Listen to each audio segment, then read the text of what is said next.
Hello student, आपका जो magnetic theory के अंदर चैप्टर नंबर 5 चल रहा है बेटा, उसको आज थोड़ा कंटिन्यू करते हैं। देखिए, मैंने यहाँ पे आपको दो क्वेश्चन नोट करवाए हैं। एक तो सीबीएसई 2010 में पूछा गया है और एक सीबीएसई 2012 में पूछा गया है। दोनों ही इंपॉर्टेंट क्वेश्चन है। बस थ्योरी के जो फॉर्मूले हैं वो केवल लिखने से हैं। BH equal to B cos del, BV is equal to B sin del और tan del is equal to BV upon BH and B बराबर under root BH square plus BV square. ये चार फॉर्मूले अगर आपको पता है तो इस पर डेफिनेटली 2 नंबर का जो न्यूमेरिकल आता है, हर साल पूछा जाता है, वो इजीली आपके कवर हो जाएगा। इसलिए ज्यादा टेंशन की बात नहीं, बहुत सिंपल क्वेश्चन आता है, बहुत छोटा क्वेश्चन आता है। देखिए फर्स्ट क्वेश्चन लेते हैं, जिसमें क्या गिवन है कि horizontal component of magnetic field is √3 times of the vertical magnetic component field. इसका मतलब आपको पहले तो डेल निकालना है, angle of dip find out करना है। मतलब you can go for finding to the del. Clear? तो इसके लिए आपने दिया sir we know that first question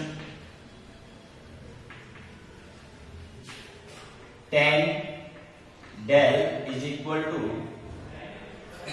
BV upon BH, ये होता है। और यहां पर BH की वैल्यू क्या गिवन है? BV तो अपनी जगह है, √3 ऑफ BV। B से B काट दिया, दैट इज 1 अपॉन √3। तो tan del की जो वैल्यू आ रही है आपके पास, वो आ रही है 1 अपॉन √3। इसका मतलब what is the value of del? Now del is equal to tan inverse 1 by √3, that is your answer 30 degree. Clear? आप यहाँ पे इसे 30 डिग्री में भी नोट कर सकते हैं या फिर रेडियन में नोट करेंगे, π/6 हो जाएगा। तो ये तो आपका केवल फर्स्ट क्वेश्चन सॉल्व हुआ है। साथ में पूछा है BH अपॉन B का रिलेशन क्या होगा, रेशियो में बताइए। तो इसी को आप लिखेंगे we know that horizontal component of earth magnetic field। तो BH is equal to, last formula है B cos del। Clear? BH की वैल्यू क्या होती है सर? BH की जो वैल्यू होती है वो B cos del होती है। इसका मीनिंग क्या हुआ? तो BH अपॉन B की वैल्यू क्या हो जाएगी? सिंपल है, cos del हो जाएगी। अब यही वैल्यू यहां पर फाइंड आउट करनी है। BH अपॉन B कैलकुलेट करना है। तो ये हो गया आपके पास BH upon B is equal to cos del और 30 डिग्री है, इसका मतलब cos 30 degree. Clear? What is the value of cos 30 degree? cos 30 क्या होता है?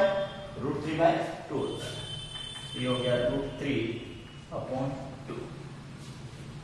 तो हॉरिजॉन्टल कंपोनेंट के साथ ओरिजिनल अर्थ मैग्नेटिक फील्ड है, उसका रेशियो निकाला, cos 30 आया, that is the √3/2। First question यहां पे क्लियर होता है। क्लियर? अब देखिए second question.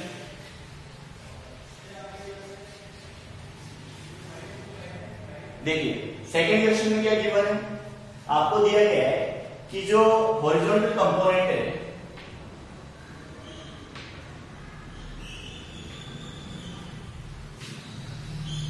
Of earth magnetic field is capital B। मतलब BH की वैल्यू B दी गई। डीप एंगल जो है वो यहां पर 60 डिग्री है। डीप एंगल भी आपके पास है, तो BV फाइंड आउट कीजिए। तो आप देखिए we know that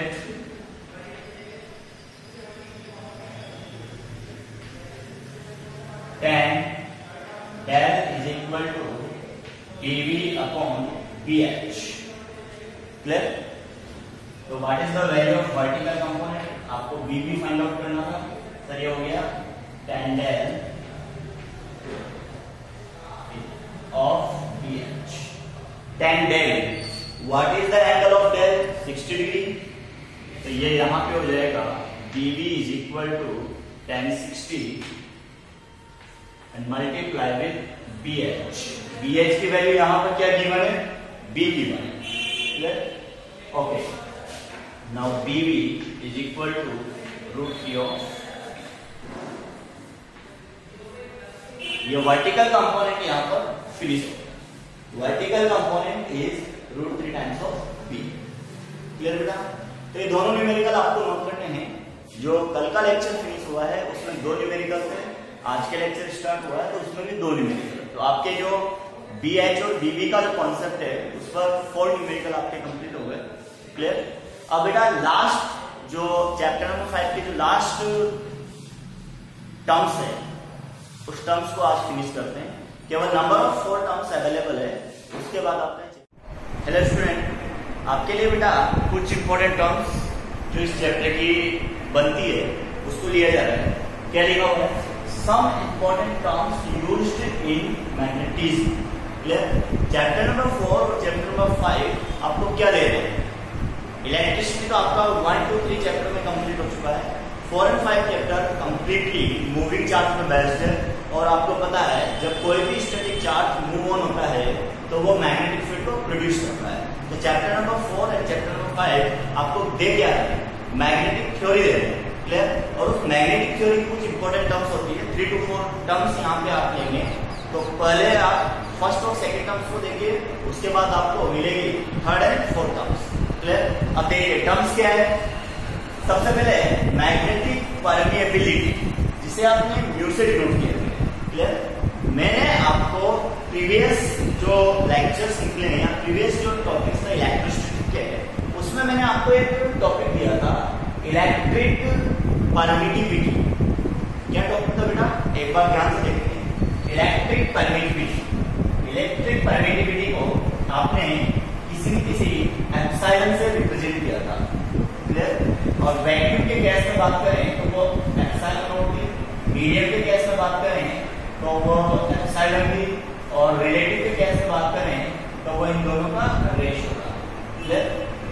as well as theory के मुताबिक जो थ्योरी आपको पढ़ाई जा रही है उस थ्योरी की बेस पे बात कर रहे हैं।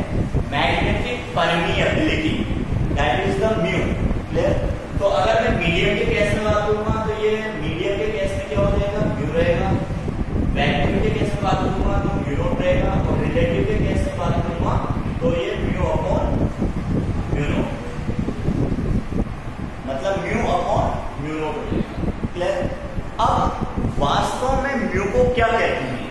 तो ये परमिएबिलिटी, मैग्नेटिक परमिट, मतलब आप जैसे मान लो कोई भी व्हीकल आप खरीदते हो और उस व्हीकल को आपको कहां चलाना है बेटा? रोड पे चलाना है, समझना मेरी बात को? उस व्हीकल को आपको रोड पे चलाना है, ठीक है? तो उसके लिए क्या देना पड़ता है? उसके लिए आपको परमिट लेना पड़ता है। आरटीओ जो गवर्नमेंट होती है उसका एक डिपार्टमेंट होता है आरटीओ, वो आपको उस व्हीकल को रोड पे चलाने के लिए क्या देगा? परमिट देगा। परमिट जब आपके पास मिल गया तो उस परमिट के बेस पर आप क्या हो? उस व्हीकल को रोड पे चलाने की एबिलिटी रखते हो, क्लियर? तो इसी कॉन्सेप्ट को यहाँ समझाया जा रहा है। देखिए बेटा, मैग्नेटिक परमिएबिलिटी का मतलब क्या है कि एक ऐसा मटेरियल जिसे किसी पर्टिकुलर मैग्नेटिक फील्ड में रख दिया जाए, कहाँ रख दिया जाए? मैग्नेटिक फील्ड में, तो वह मटेरियल मैग्नेटिक फील्ड लाइंस को उस मटेरियल में पास होने की क्या देता है? परमिशन दे देता है, क्लियर? तो it is the ability to pass the magnetic field lines through this substance that is magnetic permeability. और जितनी ज्यादा एबिलिटी, जितनी ज्यादा परमिएबिलिटी होगी वो मटेरियल मैग्नेटिक फील्ड लाइंस को पास करने की उतनी ज्यादा क्या रखेगा? एबिलिटी रखेगा।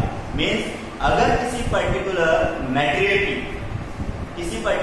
के लिए बात हो रही है, उस मटेरियल की अगर परमिएबिलिटी ज्यादा है तो इसका मतलब क्या हुआ? उसमें से मैग्नेटिक फील्ड लाइंस ज्यादा से ज्यादा पास होगी। तो मैंने आपको प्रीवियस लेक्चर में एक चीज सिखाई थी कि डायामैग्नेटिक जो मटेरियल होते हैं उनके थ्रू मैग्नेटिक फील्ड लाइंस क्या होती है? Clear.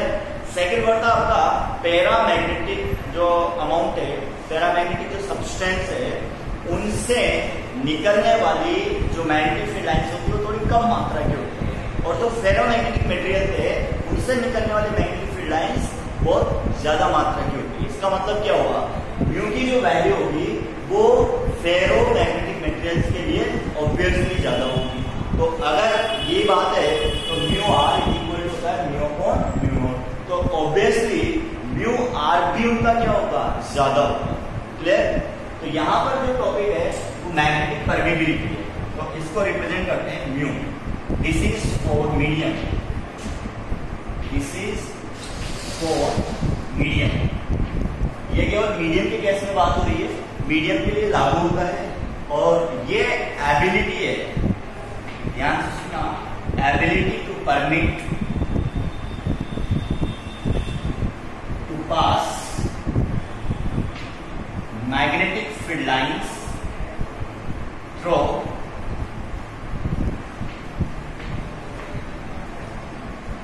to the its substance। अगर बात करते हैं रिलेशन की, तो रिलेशन के रेफरेंस में क्यों इतना सही बोला जाएगा कि सर यहाँ पर मीडियम के लिए म्यू नॉट यूज हो रहा है, तो इसी को थोड़ा सा इधर एक्सप्लेन करते हैं। फॉर मीडियम तो इसके लिए म्यू लिया जाएगा, एंड फॉर वैक्यूम, वैक्यूम के केस में बेटा ये म्यू नॉट यूज होता है। क्या यूज होता है, म्यू नॉट यूज होता है। अब म्यू नॉट की जो वैल्यू होती है आपको पता है, म्यू नॉट अपॉन 4 होता है 10⁻⁷।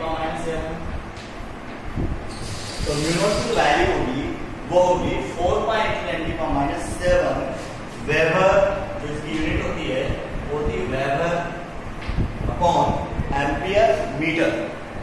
अच्छा, रिलेटिव परमिटिविटी क्या होगी, रिलेटिव परमिटिविटी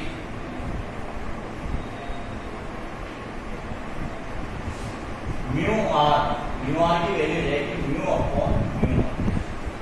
क्लियर। देखिए म्यू की जो यूनिट होगी वो होगी वेबर अपॉन एम्पियर मीटर, और म्यू नॉट की जो वैल्यू होगी वो भी होगी वेबर अपॉन एम्पियर मीटर। तो ये यूनिट टू यूनिट क्या हो गया बेटा, कैंसिल आउट हो गया।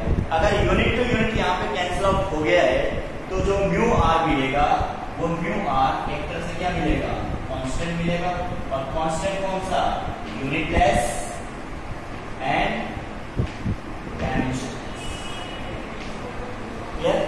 तो जो आपका फर्स्ट पॉइंट था वो तो यहाँ पे क्लियर आउट होता है कि जो मैग्नेटिक परमिबिलिटी है वो किसी भी मटेरियल के मैग्नेटाइजेशन होने की प्रॉपर्टी को रिप्रेजेंट करता है, कि जिसका जितना ज्यादा म्यू आर होगा उसमें उतना ही ज्यादा क्या होगा, मैग्नीफाइड होगा।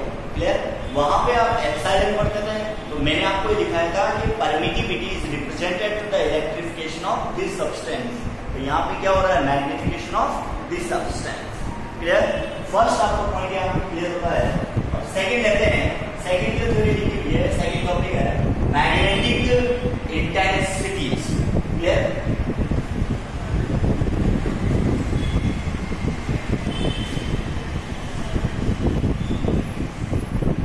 देखिए बेटा, जो सेकंड टॉपिक है उसको लिया जा रहा है मैग्नेटिक इंटेंसिटीज। क्लियर। ऐसे से डिनोट करते हैं। इसका जो दूसरा नाम होता है वो होता है मैग्नेटिक फोर्स।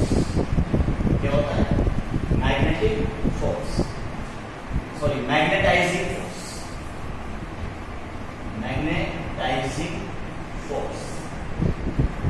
इसका मीनिंग है, इसको इस नाम से जाना गया है, मैग्नेटाइजिंग फोर्स। क्लियर। इसका मतलब किसी भी सब्सटेंस को जब आप एक्सटर्नल मैग्नेटिक फील्ड में रखते हैं तो उस एक्सटर्नल मैग्नेटिक फील्ड के अंदर कोई सब्सटेंस कितनी इंटेंसिटी से क्या होगा, मैग्नेटाइज्ड होगा। क्या होगा बेटा, मैग्नेटाइज्ड होगा। एक तरह से क्या हो गया, intensity order of magnification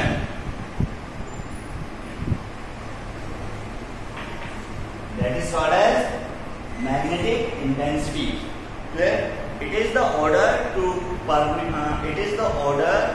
flow of magnetic properties through field towards substance. किसी भी पर्टिकुलर एक्सटर्नल मैग्नेटिक फील्ड में पाई जाने वाली जो प्रॉपर्टीज है मैग्नेटिक से रिलेटेड, वो उस सब्सटेंस में कितनी इंटेंसिटी से जा रही है, that is called as magnetic intensity. Clear? अब इसकी यूनिट की बात करते हैं तो उसके लिए आपको एग्जांपल देना पड़ेगा। जैसा मान लो अपन सोलेनोइड या टोरॉइड की बात करते हैं, तो दिस इज मटेरियल और मटेरियल प्लेस्ड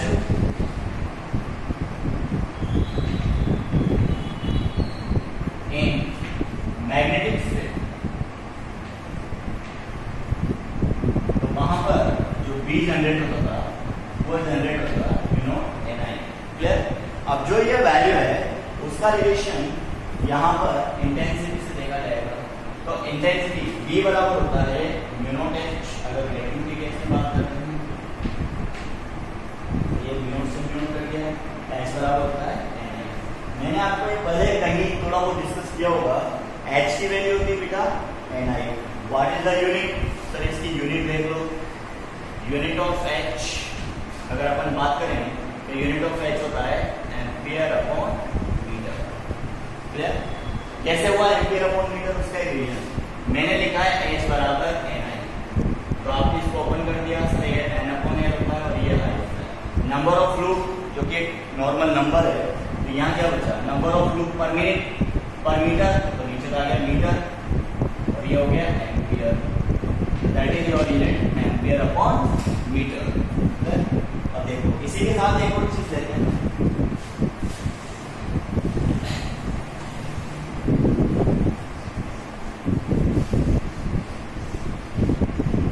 देखिए जो इंपॉर्टेंट केस है उसको देखो। अभी मैंने आपको रिलेटिव परमिएबिलिटी पढ़ाई, तो उसका वैल्यू आपने लिया sir mu r equal to mu upon mu.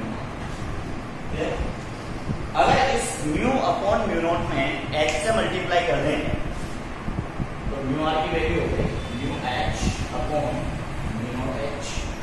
बताइए ये हो गया b और ये हो गया। तो नया फॉर्मूला जो रिलेटिव परमिएबिलिटी का जो नेक्स्ट फॉर्मूला आ रहा है वो क्या आएगा? Magnetic field for medium and magnetic field for vacuum, दोनों का रेशियो भी क्या दे सकता है आपको? रिलेटिव परमिएबिलिटी प्रोवाइड कर सकता है। क्लियर बेटा? तो ये दो टर्म्स तो यहाँ पे कंप्लीट होती है। अब इसके बाद लेते हैं third and fourth term. Hello student, आपका जो बेटा पॉइंट नंबर थर्ड है, तो पॉइंट नंबर थर्ड है मैग्नेटाइजेशन इंटेंसिटी। क्लियर? सबसे पहले तो इसको समझने की कोशिश करो कि मैग्नेटाइजेशन इंटेंसिटी क्या होती है। इंटेंसिटी वर्ड से मतलब है कि अगर माना कि किसी पर्टिकुलर आउटर मैग्नेटिक फील्ड में अगर किसी सब्सटेंस को रख दिया जाए तो किस इंटेंसिटी के थ्रू वो मैग्नेटाइज होगा। क्लियर? तो यहाँ पर लिखा हुआ है मैग्नेटाइजेशन इंटेंसिटी। इसका मीनिंग ये कि किसी पर्टिकुलर एक्सटर्नल मैग्नेटिक फील्ड में कोई सब्सटेंस रख दिया गया। अब उस सब्सटेंस में या उस ऑब्जेक्ट में मैग्नेटाइजेशन होने की रेट क्या है, उसकी इंटेंसिटी क्या है। क्लियर? उसको यहाँ पे डिस्क्राइब कर रहे हैं। तो आपका जो नेक्स्ट पॉइंट है, उस नेक्स्ट पॉइंट में ये डिस्कशन किया जा रहा है कि what is the magnetization intensity of substance in this given external magnetic field. Clear? अब यहाँ पे इसका फॉर्मूला होता है the magnetization intensity is equal to the magnetic moment divided by volume. इसका मतलब क्या हो गया? इंटेंसिटी रेट जो काउंट होगी वो काउंट होगी बेटा magnetic moment per unit volume. उस पर्टिकुलर सब्सटेंस में how many magnetic moment per unit volume store हुआ है। क्लियर? अब इसी के बेस पे बात करते हैं। फॉर्मूला हो गया m अपॉन v। क्लियर? अब m का फॉर्मूला क्या होता है? Sir small m। जैसे मान लो एग्जांपल लिया n बार मैग्नेट के लिए, इसके लिए बार मैग्नेट के लिए कोई एग्जांपल। जैसे बार मैग्नेट कब बनी? जब उस आर्टिफिशियल बार मैग्नेट का एक सब्सटेंस लिया, जैसे स्टील का बना के लिया या किसी भी पर्टिकुलर मेटेरियल का लिया, उसको कट किया, कट करके आर्टिफिशियल डिजाइन किया, तो आर्टिफिशियल डिजाइन करके उसकी लेंथ क्या है? 12i। क्लियर? अब ये क्या हो गया बेटा कि मैग्नेटाइज्ड हो गया। तो m का फॉर्मूला क्या होता है इसके केस में? सर स्मॉल m इनटू 12 होता है। और व्हाट इज इट्स वॉल्यूम? इसका वॉल्यूम होगा स्मॉल a ए उसकी क्या हो गई, ब्रीथ हो गई, वेर उसकी क्या हो गई, लेंथ हो गई। तो ये इससे कट गया। What is the value, sir m upon a। तो ये हो गया all strength per unit part of breadth. Clear? तो आपको तो इस फॉर्मूले को पकड़ना है, I is equal to m upon b होता है, और I is equal to m upon b के बेस पर आपको सॉल्यूशन करना है। देखिए इसकी जो यूनिट वगैरह होती है वो यूनिट वगैरह सबसे पहले सर I बराबर होता है m अपॉन b। तो इसकी यूनिट देखिए, m की जो यूनिट होती है वो होती है एम्पियर इनटू मीटर स्क्वायर, और वॉल्यूम की होती है मीटर क्यूब। ये कट गया। What is the sir ampere upon, जो मैंने आपको सेकंड टॉपिक पढ़ाया है, सेकंड टॉपिक में लिखा हुआ है magnetizing force, magnetic intensity, magnetizing field H, उस H की यूनिट भी क्या होती है, एम्पियर अपॉन मीटर। क्लियर है? तो नेक्स्ट पॉइंट है आपका मैग्नेटिक ससेप्टिबिलिटी। अब ये मैग्नेटिक इंटेंसिटी किससे रिलेटेड है? जैसे माना कि किसी भी पर्टिकुलर सब्सटेंस को, जैसे मान लो आर्टिफिशियल मैग्नेट जो डिजाइन की गई है उसको आपने लिया। क्लियर? तो व्हाट इज द नेट, ये तो हो गया बी नोट। बी नोट का मतलब हो गया आपने इसे एक्सटर्नल मैग्नेटिक फील्ड में रखा था, plus what is the magnetic field occurs in this, तो बी बराबर क्या हो जाएगा, B not plus B n. अब यहाँ पर आता है मैग्नेटिक ससेप्टिबिलिटी क्या होता है। Magnetic susceptibility is defined to the rate of magnetizing intensity per unit magnetizing field, जिस फील्ड के अंदर रखा गया है। क्योंकि यहाँ पर जो म्यू नोट है उस बी नोट की जो वैल्यू होगी वो वैल्यू होगी म्यू नोट एच। अगर वैक्यूम, किसी पर्टिकुलर वैक्यूम की बात हो रही है, जैसे मान लो सोलेनोइड को रखा और सोलेनोइड के अंदर सिंपल क्या है, वाइंडिंग करके छोड़ दिया, इसका मतलब उसके अंदर क्या है, वैक्यूम है, तो बी नोट क्या होगा, म्यू नोट एच। तो ये जो फॉर्मूला है, इस फॉर्मूले से बात करते हैं, इसकी यूनिट होती है एम्पियर अपॉन मीटर, इसकी यूनिट होती है एम्पियर अपॉन मीटर, तो इसमें क्या हो गई, कैंसिल आउट हो गई। तो ये मैग्नेटिक ससेप्टिबिलिटी है, इसे काई से डिनोट करते हैं, that is the chi m and unitless constant, इसकी कोई यूनिट नहीं होती है। क्लियर? अब इस बेस पे बात करें, इसलिए आर्टिफिशियल जो भी आपने लिया है कोई भी सब्सटेंस, जैसे मान लो सोलर ले लिया, बार मैग्नेट ले लिया, तो इसको डिजाइन करेंगे B equal to B not plus Bn। B not that is the external magnetic field, जहाँ पे ऑलरेडी क्या है, magnetic property, magnetic field present है, और Bn जो आपने आर्टिफिशियल मैग्नेट का एक स्ट्रक्चर रखा है, वो इस प्रकार क्या हो रहा है, मैग्नेटाइज्ड हो रहा है। तो what is the total magnetic field, external magnetic field plus जो प्रोड्यूस होता है। क्लियर? अब इसी के बाद आपके पास एक टॉपिक है sir relative permittivity mu r. So relative permittivity mu r तथा ससेप्टिबिलिटी में क्या रिलेशन है, तो उसको देखते हैं।